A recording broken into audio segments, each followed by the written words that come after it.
Matthew 27. When morning came, all the chief priests and elders of the people conspired against Jesus to put him to death.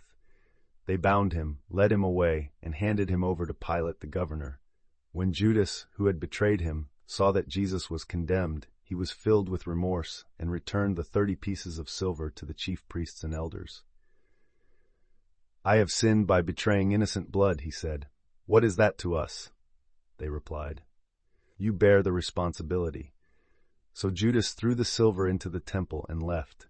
Then he went away and hanged himself. The chief priests picked up the pieces of silver and said, "It is unlawful to put this into the treasury, since it is blood money." After conferring together, they used the money to buy the potter's field as a burial place for foreigners. That is why it has been called the Field of Blood to this day. Then what was spoken through Jeremiah the prophet was fulfilled. They took the 30 pieces of silver, the price set on him by the people of Israel, and they gave them for the potter's field, as the Lord had commanded me. Meanwhile, Jesus stood before the governor, who questioned him, "Are you the king of the Jews?" "You have said so," Jesus replied. And when he was accused by the chief priests and elders, he gave no answer.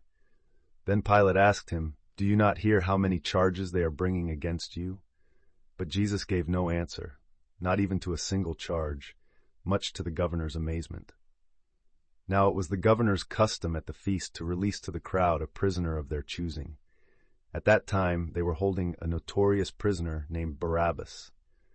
So when the crowd had assembled, Pilate asked them, "Which one do you want me to release to you, Barabbas or Jesus, who is called Christ?"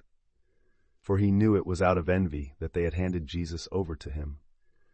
While Pilate was sitting on the judgment seat, his wife sent him this message, "Have nothing to do with that innocent man, for I have suffered terribly in a dream today because of him." But the chief priests and elders persuaded the crowds to ask for Barabbas and to have Jesus put to death. "Which of the two do you want me to release to you?" asked the governor. "Barabbas," they replied. "What then should I do with Jesus, who is called Christ?" Pilate asked. They all answered, "Crucify him." "Why?" asked Pilate. "What evil has he done?" But they shouted all the louder, "Crucify him." When Pilate saw that he was accomplishing nothing, but that instead a riot was breaking out, he took water and washed his hands before the crowd. "I am innocent of this man's blood," he said. "You bear the responsibility." All the people answered, "His blood be on us and on our children."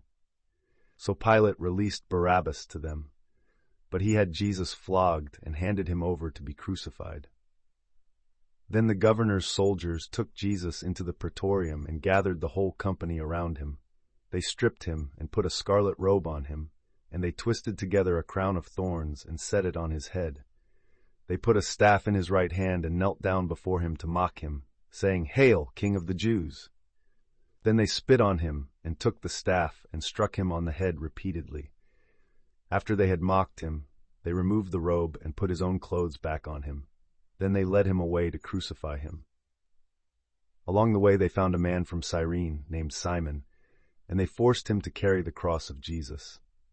And when they came to a place called Golgotha, which means the place of the skull, they offered him wine to drink, mixed with gall. But after tasting it, he refused to drink it. When they had crucified him, they divided up his garments by casting lots, and sitting down they kept watch over him there. Above his head they posted the written charge against him. "This is Jesus, the King of the Jews."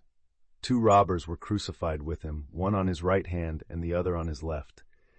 And those who passed by heaped abuse on him, shaking their heads and saying, "You who are going to destroy the temple and rebuild it in 3 days, save yourself.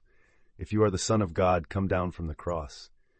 In the same way, the chief priests, scribes, and elders mocked him, saying, "He saved others, but he cannot save himself. He is the King of Israel. Let him come down now from the cross, and we will believe in him. He trusts in God. Let God deliver him now if he wants him. For he said, 'I am the Son of God.'" In the same way, even the robbers who were crucified with him berated him.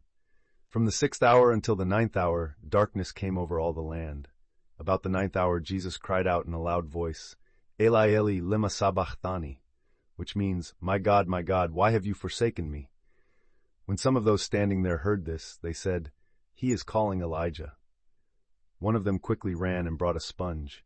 He filled it with sour wine, put it on a reed, and held it up for Jesus to drink.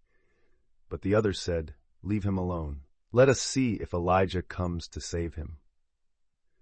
When Jesus had cried out again in a loud voice, he yielded up his spirit. At that moment, the veil of the temple was torn in two from top to bottom. The earth quaked and the rocks were split. The tombs broke open, and the bodies of many saints who had fallen asleep were raised. After Jesus' resurrection, when they had come out of the tombs, they entered the holy city and appeared to many people. When the centurion and those with him who were guarding Jesus saw the earthquake and all that had happened, they were terrified and said, "Truly this was the Son of God." And many women were there, watching from a distance. They had followed Jesus from Galilee to minister to him. Among them were Mary Magdalene, Mary the mother of James and Joseph, and the mother of Zebedee's sons. When it was evening, there came a rich man from Arimathea named Joseph, who himself was a disciple of Jesus. He went to Pilate to ask for the body of Jesus, and Pilate ordered that it be given to him. So Joseph took the body, wrapped it in a clean linen cloth, and placed it in his own new tomb that he had cut into the rock.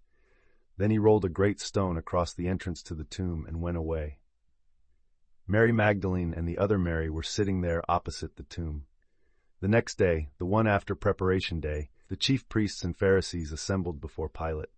"Sir," they said, "we remember that while he was alive, that deceiver said, 'After 3 days I will rise again.' So give the order that the tomb be secured until the 3rd day. Otherwise his disciples may come and steal him away and tell the people he has risen from the dead. And this last deception would be worse than the first." "You have a guard," Pilate said. "Go, make the tomb as secure as you know how." So they went and secured the tomb by sealing the stone and posting the guard.